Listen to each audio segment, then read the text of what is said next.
voltando, né? A gente vai ter que fazer a parte 2 nesse negócio hoje, porque eu sou muito lesa, né? E vocês já repararam, né? E ainda mais doente, a gente já fica mais lesa ainda.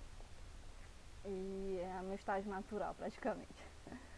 Então, acabei colocando no lugar errado a tomada, numa tomada que não estava ligada, enfim. Então, a gente tem que fazer a parte 2, mas vamos nessa, porque vai valer a pena, certo? Então, olha lá, falando da casa da árvore, né? Enchi a bola lá. Então, vocês ficaram curiosos, é só procurar no Instagram a casa da árvore. Fica em Alter do Chão. E esse tipo de outros tipos de arquitetura eu vou mostrar aqui. Por exemplo, aquelas casas que tem o nome disso aqui, tá? É pergolado, tá? O nome essas, dessas tábuas, dessas ripas, desses viés aqui de madeira, eles são chamados de pergolado, tá? Então na arquitetura isso se chama pergolado, tá? E o que acontece? Ele filtra a questão da luz, né? Você aqui poderia colocar um teto, um telhado inteiro. Só que aí a iluminação não ia surtir tanto efeito. Então, para fazer a iluminação vazar e deixar o ambiente mais iluminado, mais prático durante o dia e durante a noite. Imagina, você senta aqui e fica olhando para o céu, olhando as estrelas e sem correr o risco de, estiver chovendo, eu vou correr daqui. Não, é um telhado de vidro, né, com pergolados, para fazer esse mecanismo, sustentar tudo isso.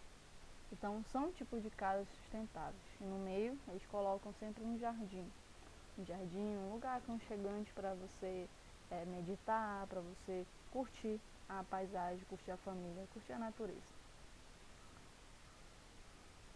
Outros tipos aqui, ó. Esse é mais moderno, esse não tem matinho verde no telhado, esse não tem não sei o que, esse não tem. Isso é moderno, sim, mas ele não deixa de ser sustentável. Lembra lá que precisa de uma iluminação e ventilação? Então, aqui ó, peraí, deixa eu voltar aqui, apertei demais. Olha lá, a ventilação, ela pode entrar por aqui, essas frestas, né, no telhado, que além de ser de vidro, o vidro ele pode ser aberto, então pode ganhar aí, além de claridade, ventilação, e sai por essas outras frestas. Você vê que tem várias dessas cúpulas e tem várias dessas aberturas, né, dessas janelas, entre aspas. Mas é só isso? Não, como ela está perto do mar, pode ser o contrário disso. Se o ar tiver de cima para baixo estiver muito quente, o de baixo, que vem do mar, ele entra nessas frestas e ele sai nessas outras. Então, isso eu chamo de ventilação cruzada. A ventilação que ela circula pelo ambiente de um canto ao outro, certo? Então, ao redor, 360 graus dessa casa, desse prédio, desse edifício, ele é feito dessa forma.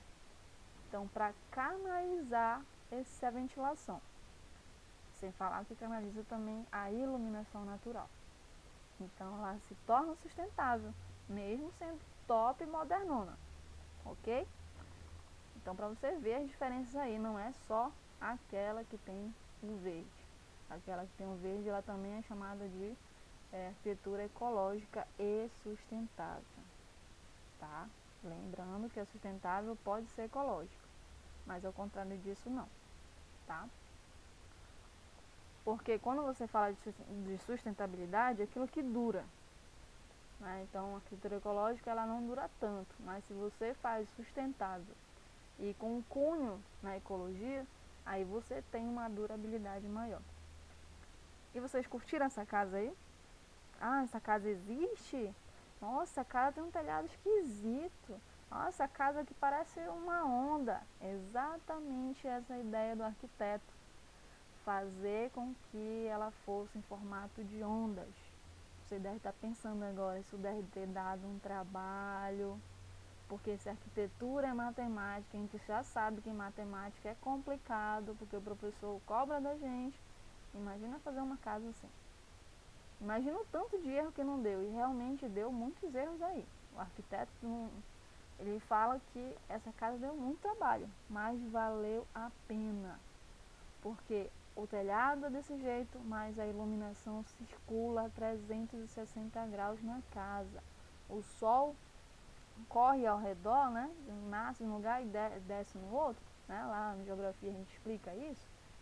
E a iluminação é o tempo todo dentro da casa.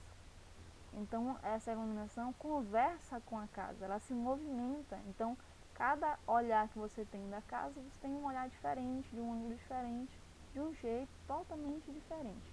Então, por exemplo, se você olhar da sala para a cozinha, de manhã, de tarde vai ser um outro jeito de olhar, você vai ver outra coisa. A iluminação já mudou, já deu um outro clima. Então é nisso que eu quero que vocês entendam. Então essa casa é verdadeira. Ah, mas no Brasil a gente não vê essas coisas, é tudo diferente. Vou deixar isso aqui uma surpresa para vocês no final. Esta casa é no Brasil. Eu só dando spoiler para vocês, só posso dizer isso. Essa casa é no Brasil, acredite. É um arquiteto brasileiro, acredite. Brasileiro é doido, né? Brasileiro, a criatividade é o além, é o infinito e o além.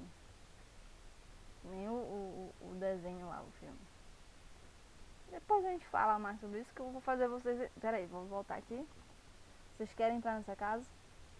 Então fica até o final da aula, tá bom? Ok? Fica até o final da aula que você vai entrar nessa casa. Você vai ver o que eu tô falando.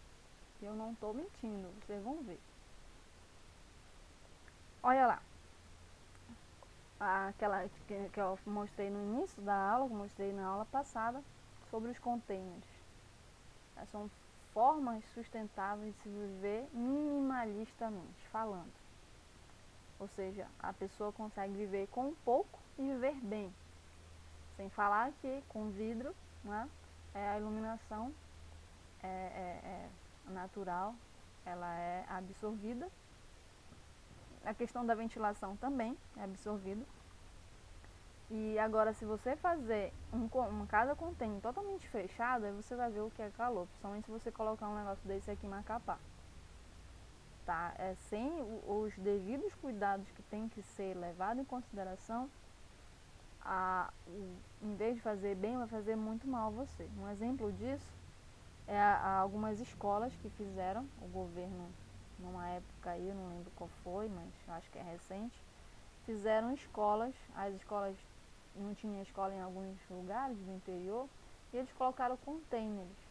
Só que eles colocaram containers com um teto muito baixo, totalmente fechado, só com a porta e uma janela.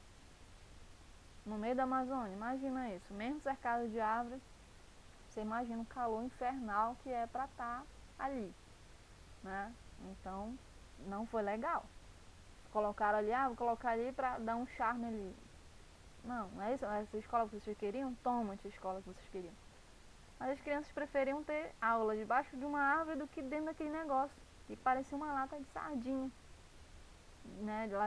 Além de ser pequeno, de juntar muita gente ali apertado, um calor desgracento, né? Aqui no norte do país. Então não foi uma ideia legal. Agora, quando você tem todo um planejamento, quando você tem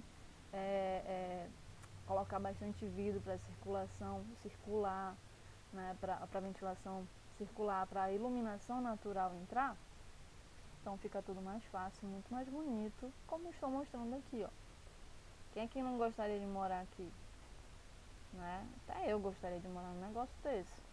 Lindo demais, super prático. Esse tipo de arquitetura, ela, como eu falei para vocês na aula passada, ela é montada dentro de um galpão e já pronto. Ela já leva pré-pronto. Então, no meio do seu terreno lá, você vai ter o mínimo possível de estrago. Por exemplo, onde você precisava colocar madeira, tijolo para sustentar, não sei o que, depois tudo isso era jogado fora. E ficava uma sujeira geral. com esse tipo de arquitetura, não tem sujeira, não tem estrago, não tem desperdício. Você chega lá, desmonta sua casa, tudo parafusado, tudo direitinho, tudo bonitinho, já traz tudo organizado, ventilação, sistema hidráulico, sistema de tubulação, tudo pronto, eles trazem pronto desses galpões e colocam aqui pra você. Então olha só que coisa interessante. É lindo demais esse tipo de casa. É uma alternativa aí. Casas de... Duvido se você me fala aí, vou dar 3 segundos pra você me dizer de que é feita essa casa aí.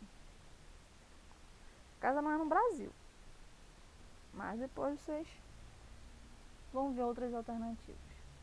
Casa sustentável também é feita com material alternativo, material para reciclar. Como eu falei para vocês na aula prática, reciclem. E aqui é feito com material e feito com reciclagem. Isso são garrafas de vidro, galera. Você escutou bem aí? Espero que sim, hein? Garrafas de vidro essa casa.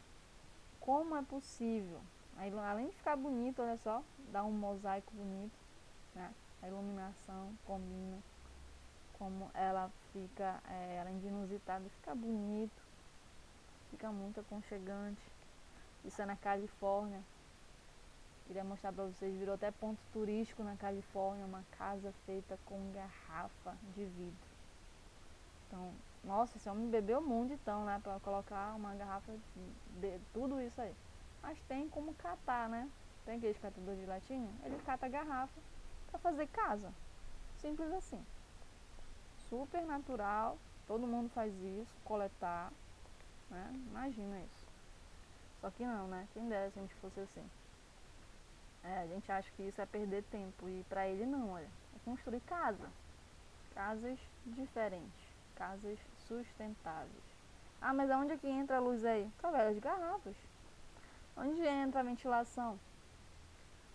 Aí é todo um trabalho do arquiteto, do engenheiro, pensar nesses climas, né? Ah, pode ter telhado, pode estar tudo fechado, mas ele tem alguma função ali que ele esteja pensando na sustentabilidade, na ventilação, em todo o resto, tá?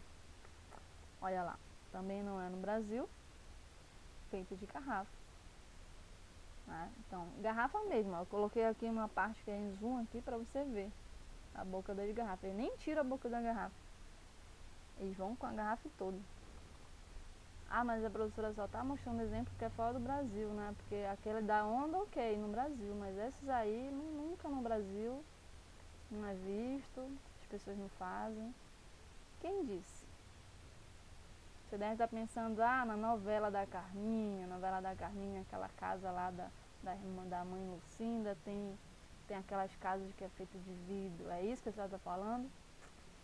Vou sair da novela e ir para a realidade, porque eu gosto de entregar a realidade. Olha isso aí. Feita de garrafa PET. Não é só de garrafa de vidro, não. Garrafa PET também pode ser utilizado. Mas como assim? A casa da mulher vai cair? Não. Tudo bem pensado. E quando é bem pensado, quando é bem estudado, não cai nada. É duradouro. Olha ali, ó. Você viu aqui a parte de fora e a parte de dentro sendo construída com as tampas das garrafas. Garrafa PET, tá? Acredite, garrafa PET. Valeu a pena você esperar até agora por essa aula. Garrafa PET, casa de garrafa PET. E é no Brasil. Olha a criatividade do ser humano, do brasileiro, não tem limite. É o infinito ao além. Como ficou? Aí você deve estar falando, mas essa casa não é aquela. É sim aquela. Tanto é que a mulher aproveitou os fundinhos da garrafa do lado de fora para fazer as pinturas bonitinhas das flores. E a casa pintada. Você acha que ela ia deixar a casa daquele jeito, desse jeito aqui? Claro que não, né? A mulher gosta de uma cor e ela largou o azul ali e flores. E a casa dela é a coisa mais linda. Diga lá, se você passasse por aí, você ia dizer que isso é garrafa PET? Não, né? Mas é garrafa PET. Tá, amados? Garrafa PET. Repito de novo. Garrafa PET. Vamos lá. Como eu prometi pra vocês, eu ia fazer vocês visitarem casas sustentáveis. Casas com arquitetura sustentáveis. Das mais variadas. Desde aquela que contém a arquitetura ecológica dentro, quanto aquelas que não. Então vejam alguns exemplos agora, tá? Então aguardem aqui, vou dar o play, preparados? Já tomaram uma água aí? Vou dar o play aqui. Quem não sonha em se distanciar do ritmo Se você puder frenético assistir das com grandes pipoca, metrópoles, recomendo, encontrando em meio à natureza um lugar de contemplação e relaxamento, que possa acolher e confortar, que nos revitalize, repondo as energias gastas com a correria do dia a dia, poder escutar o vento, poder ver o sol nascer e o sol se pôr, isso tudo ter o seu refúgio, ter um lugar só seu.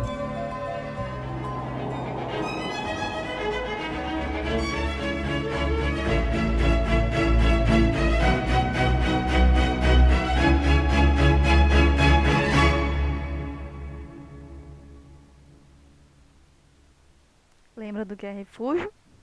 Refúgio é aquele ambiente que você se sente agradável, acolhido, aconchegante, seguro. Na aula passada, só lembrando.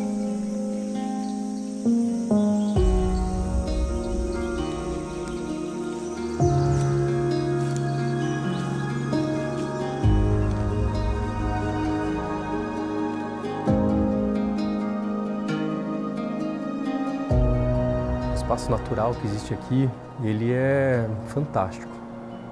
Então, assim, foi muito fácil, por dizer, colocar uma arquitetura aqui. Desde a época que eu era estudante, eu sempre gostei muito do minimalismo. Linhas retas, poucos elementos. E o minimalismo encaixa muito bem com a natureza exuberante. O projeto está a 55 quilômetros da cidade de Curitiba, na região metropolitana, né? Então é no município de Balsa Nova.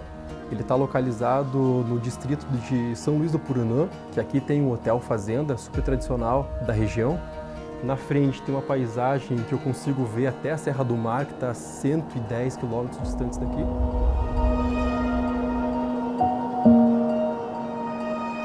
Eu tenho que fazer uma arquitetura que privilegie o espaço natural e seja o menos intruso possível. E para isso eu comecei a utilizar o container, que foi a premissa, e comecei a criar ele numa face, numa posição que ele pudesse ir de encontro à principal vista, que é a Serra do Mar. Em seguida disso eu anexei uma caixa de vidro, uma estrutura metálica e com um pano de vidro completamente aberto, envidraçado, exposto para esse lado que é o leste, que é o sol da manhã. O revestimento desse container é todo em madeira, que ele é um pinus autoclavado, aqui é uma madeira da região, 3 lados envidraçados e uma abertura para o container.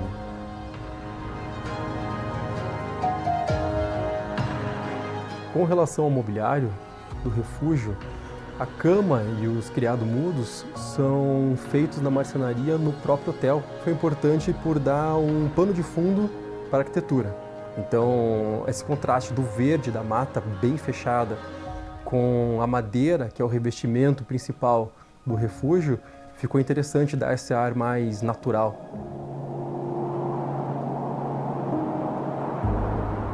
A ideia principal foi realmente transformar esse espaço num abrigo. Então, para mim, o conceito de refúgio é justamente você ter o contato direto com a natureza no máximo de conforto possível.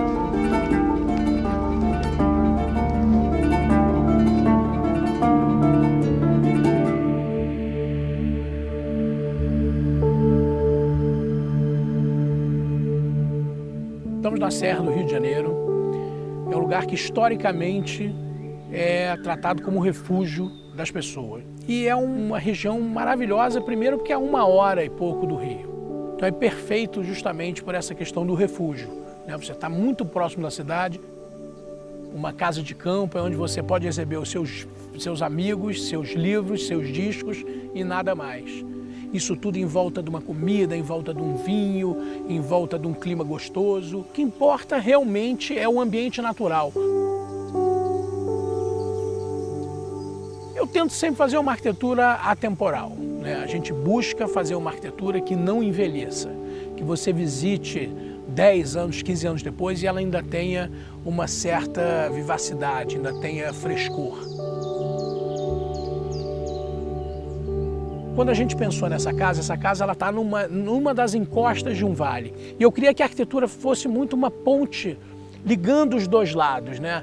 Então, quando você chega por cima, você não percebe a arquitetura. O telhado da casa é verde, eu tenho um jardim em cima no telhado, é um jardim que você consegue caminhar, você consegue curtir. E quando você chega de carro, você não vê essa arquitetura, você só percebe quando você realmente já está embaixo dela. E a gente recompôs, né? O telhado verde é muito para recompor a encosta original. Então a gente encaixa a arquitetura e depois volta com a vegetação por cima dela. A ideia básica é que a natureza em algum momento volte e ocupe, né, e abrace essa casa de novo, essa arquitetura de novo.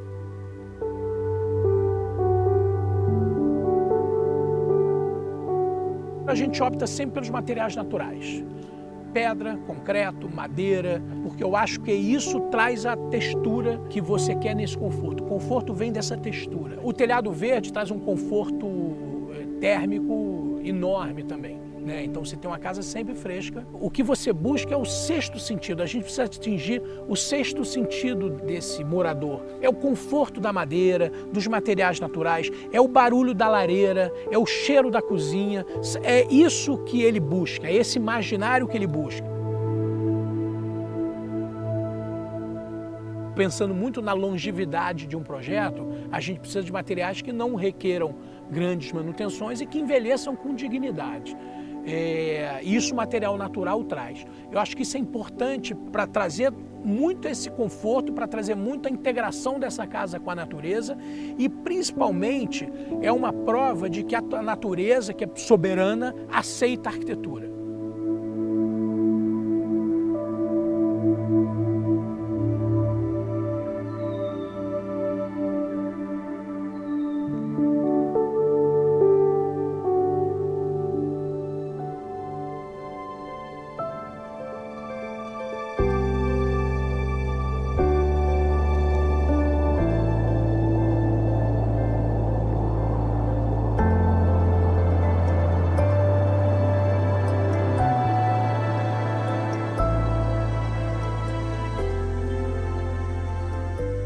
Quando a gente resolveu sair à procura de um lugar para construir a nossa casa, veio a ideia de ser no Cerrado, que é um bioma único nessa área central do país e de Minas Gerais, e que a gente é completamente apaixonado pelo Cerrado. Então, quando a gente encontrou esse lugar, a gente soube que a casa tinha que ser ali.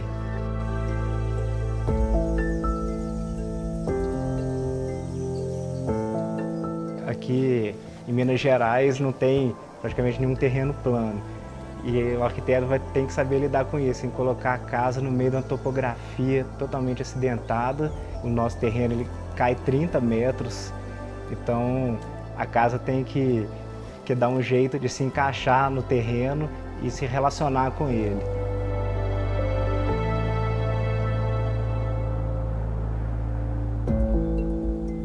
E o projeto ele foi feito a 4 mãos, eu e a Débora, que é arquiteta também, minha sócia, nós somos casados, então a gente fez essa casa para a gente. A concepção da forma da casa se deu muito em função das 2 vistas que a gente tem, aquela vista longa do Mar de Morros e da vista mais intimista da montanha. Então essa forma da laje que começa alta e se inclina é uma resposta a essas 2 vistas e ao terreno. Em função disso também a área de lazer, que é a piscina com aquele deck, foi para cima da casa, onde a gente conseguiria um sol pleno. formalização da casa começa na entrada, quando a laje faz um enquadramento daquela vista que a gente consegue ver até a Serra da Piedade. E à medida que você vai percorrendo pela casa, a vista vai mudando. Você desce para o andar de baixo, que é onde está todo o programa da casa, sala, quarto, banheiros. E todo esse programa é direcionado para a vista.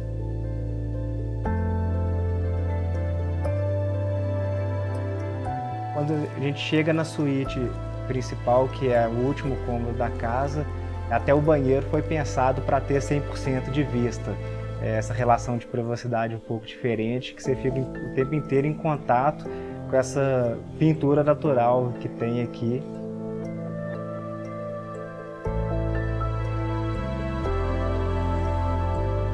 A nossa vida inteira a gente morou em apartamento dentro da cidade e a gente sempre teve esse sonho de dar uma fugida da cidade para encontrar mais contato com a natureza.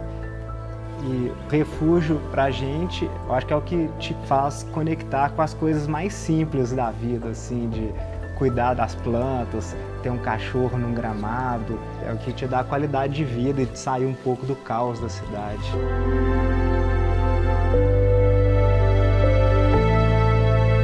Vocês viram que eu mostrei exemplos básicos, simples, né? E agora são as mansões no Brasil, feito com arquitetura sustentável. Como ele fala lá,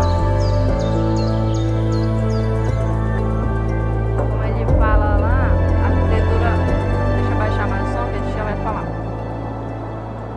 A arquitetura sustentável é aquela que conversa, né? Como toda conversa, você fala e você para escutar. Você pergunta e você para ouvir a resposta. Então, essa jogo de ação e reação que é um dos viés da arquitetura sustentável. Você conversar. A arquitetura sustentável ela é uma conversa com o meio. E toda conversa você tem que parar para receber a resposta da natureza, né? Ou do meio que você está ali contido. O projeto ele começou em 2015. Essa ideia do projeto surgiu dessa cara do bairro. Todas as casas, a maioria eram nesse formato duas águas, forma de casinha mesmo. Então era uma residência super tradicional e aí a gente quis respeitar essa memória do lugar.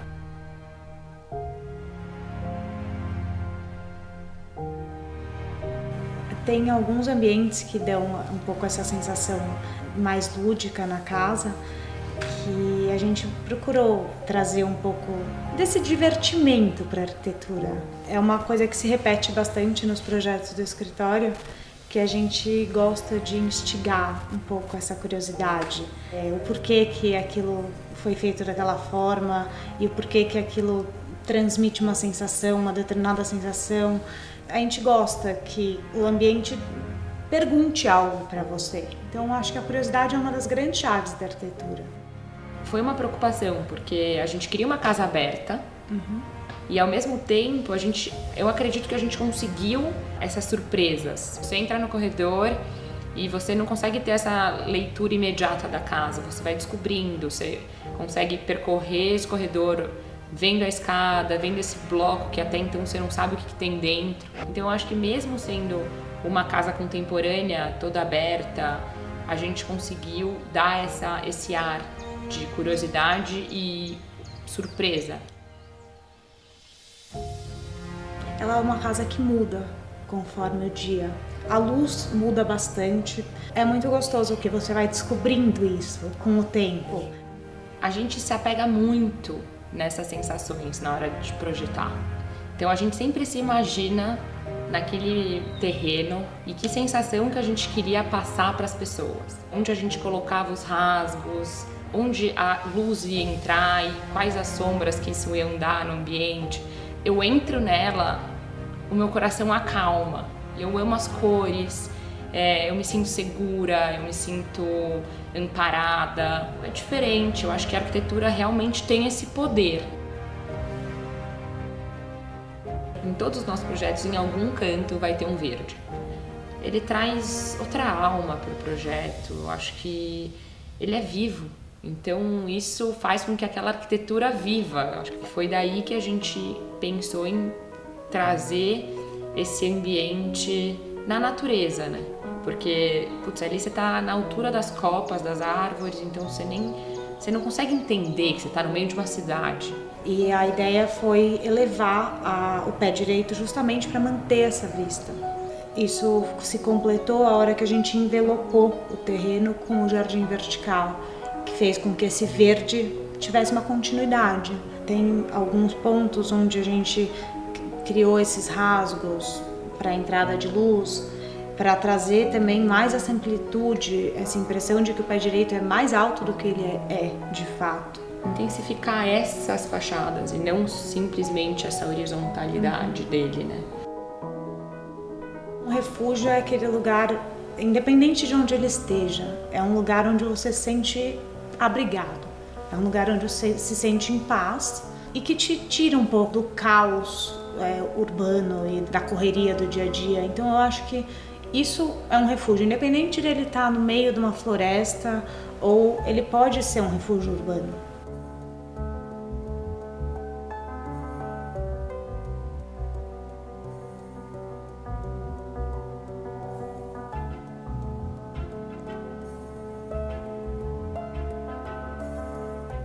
Quando eles falam em cortinas de vidro, quer dizer aquelas janelas que o vidro se afasta.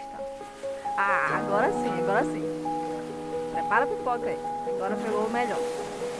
Não que as outras não sejam, mas essa é uma das minhas favoritas e vocês vão entender o porquê. Olha só que coisa louca. Aí eu mostrei na foto, falei que vocês vão entrar. Prometi, promessa cumprida. Refúgio hoje, para mim, é alguma coisa que preserva meu interior, mas ao mesmo tempo me abre as janelas, me abre as portas para o mundo que eu estou vivendo. Eu não acho que o refúgio deva ser um isolamento. Nesse caso, dessa casa que a gente está vendo, ele é um refúgio particular.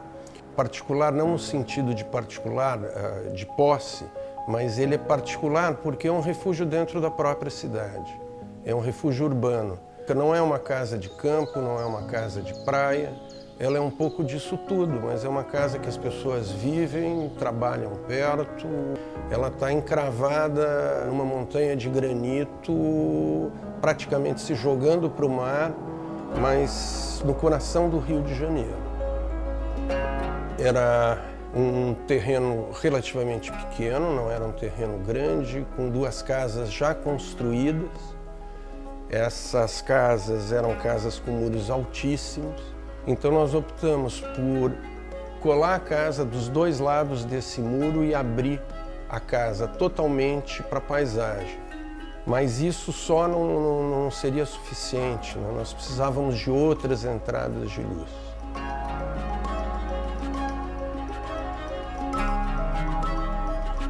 Nós estamos aqui aproximadamente a 60 metros acima do nível do mar. E quando eu visitei o terreno, era uma ressaca enorme, garoava também, tudo absolutamente nublado. E as ondas batiam com tal violência no granito que você sentia assim chover de baixo para cima. E eu, com aquela altura toda, aquele negócio e a minha primeira reação foi: eu vou me vingar. Eu vou devolver essas ondas para o mar. Então, quando voltamos para o escritório, eu nem desenhei. Essa casa daqui não houve desenho. Foram feitas 3, 4 maquetes antes e depois a gente desenhou. Eu fui desenhando ondas. E mesmo porque as ondas me ajudaram muito a ter outras possibilidades de penetração, de luz, de ar. Nesse caso, a revolta, a dificuldade, ela provocou uma ação. Como fazer essas ondas? Eu não queria uma coisa muito agressiva, né? A paisagem é belíssima, né? A ideia também de construir um band-aid na paisagem é uma coisa que me irrita muito. Então eu queria alguma coisa que tornasse isso possível e muito acolhedora e que também mantivesse a escala humana. E a madeira laminada colada foi o que eu encontrei de melhor para fazer esse projeto, porque primeiro ela pode se moldar às formas que a gente projeta. Segundo lugar, ela dá essa coisa de intimidade, de escala humana muito grande.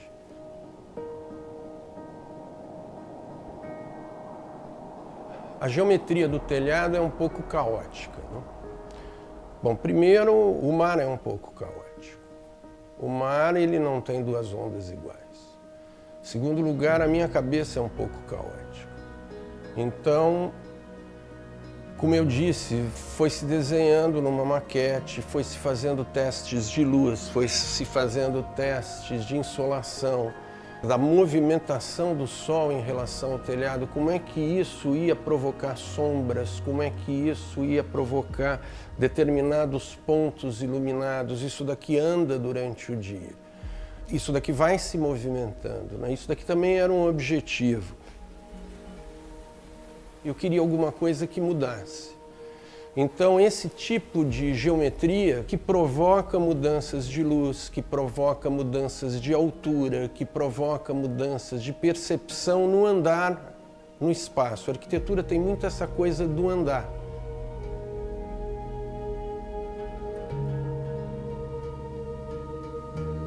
Caminhante não há caminho. O caminho se faz ao caminhar. Eu me considero um caminhante, é um sujeito que está aprendendo sempre, está curioso sobre tudo, tem um entusiasmo enorme pelas coisas e pela arte de uma maneira geral. Mesmo porque eu não faço uma distinção grande, aliás, não faço distinção nenhuma entre arquitetura e arte, eu me considero um artista. Diz aí você, se não é realmente uma obra de arte. Nossa, são obras que emocionam a gente, né? Imagina quem mora lá dentro. Sou suspeita para falar de arquitetura, vocês já puderam imaginar, né? Uma das minhas pós-graduações estou fazendo em arquitetura. De tanto que eu gosto do assunto. E assim, quando ele falou lá de arquitetura de band-aid, aquelas arquiteturas chapadas, sabe? Não chapado de bêbado, chapado de achatado mesmo, de reto, de tudo fechado. Então eles apelidam esse tipo de casas, de construções de band-aid, estilo band-aid. Então só para esclarecer aí alguns termos que eles utilizam até mesmo quando estão apelidando, né? Então é isso, galera. Valeu a pena esperar. Desculpe aí um pouquinho do atraso, né? Mas garanto que valeu a pena esperar. Diga aí, comenta aí pra mim, me avisa depois se você gostou ou não. Dê um like. Olha, meu tipo de blogueirinha, quem diria que eu ia ser uma blogueirinha. Curta, se inscreva, compartilhe. Não compartilha não, por favor. Não compartilha, que a minha voz é ridícula, não é legal. Mas enfim, serve aí como base para vocês estudarem. E a gente se vê lá na plataforma Maestro. E tem trabalho prático já para vocês entregarem dia 20, não vão esquecer. Mas se liga na atividade dessa vez, porque temos atividade a partir de amanhã, disponível no Maestro, tá? E vocês vão ter aí para resolver essas questões. Vocês tiveram a prática, né? Eu passei para vocês a prática com antecedência, justamente para vocês terem tempo de fazer. E a teórica agora, teórica o tempo é menor, claro, né?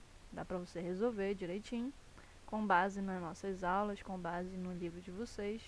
E finalizamos aqui o módulo 3. Eu ia entrar, como eu falei para vocês, já no módulo 4 hoje, mas aí eu pensei melhor e falei, não, eu preciso aprofundar a arquitetura sustentável, porque eu preciso compartilhar isso com eles, né? É importante. Se está no livro não é algo sem fundamento, né? Então não podemos passar despercebido por essa página de número 35, né? Algumas coisas que eu falei aqui, que eu acrescentei, né? Que no livro não está dizendo, e aqui eu deixei bem claro para vocês.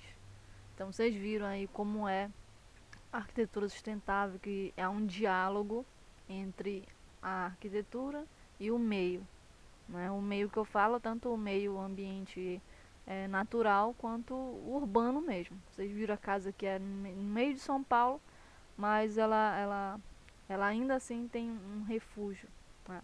Ela é agradável e ela é sustentável, ok? Então espero que vocês tenham compreendido e tenham gostado também, tudo bem? Então, fiquem com Deus e até a próxima aula. Smoke weed every day.